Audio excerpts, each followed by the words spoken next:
Pandainya anak berenang.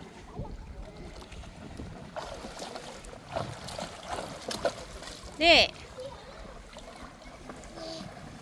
Hai, buat video ni.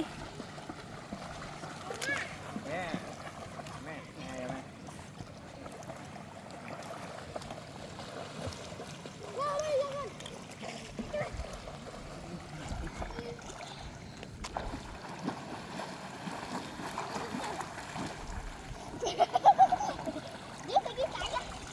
Mana? Orang panggil ni.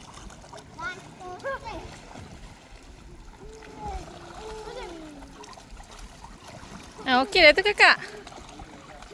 Adik, sini. Nak sini nak. Ayah, nak tapi. Saya pegang bahu kakak. Anis. Mama Anis. Cepat berenang. Berenang. Bagi Google. Okay, adik. Bagi Google lah ni. Dia tak boleh lah ya kat sini. Oh, Asyik dah pandai lah. Paling. Tengok balik ke kolam. Nah, jangan balik ke kolam. Abang dah boleh lalu. Abang tidak. Saya harus datang ke ayah eh. Ni ibu adik. Ambil je, bye-bye. Mana anak belajar berenang kat mana ni?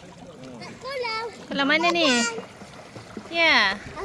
Ada pandai berenang. Oh, alhamdulillah. Nak tengok? Nak. Tapi jap ya. Okey. Ya. Okey. Nampak kan? Okey. Okey, lepas. Lepas, ya datang. Oi, betul lah. Oi, dah pandai. Dia turun.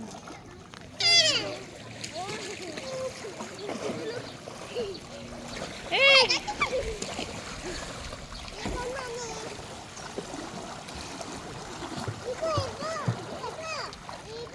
Daripada sini ke nanti. okey, cepat. Tapi kalau dia nyelutip pun tak apa eh. Ha, boleh.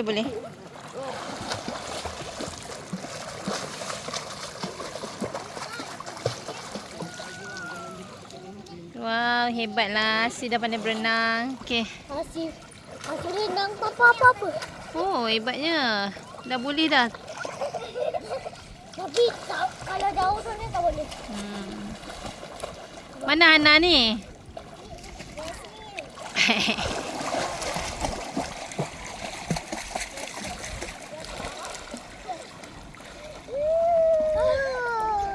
Dia naik kereta. Dia tolak.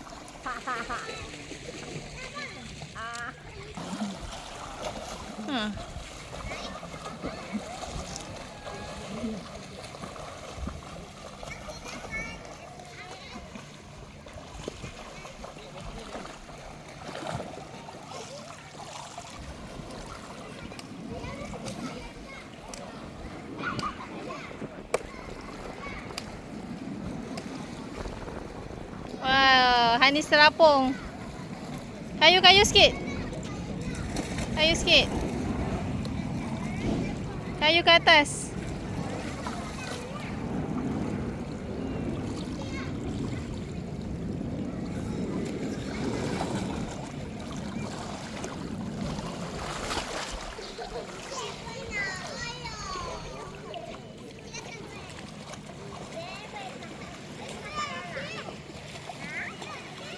Okey.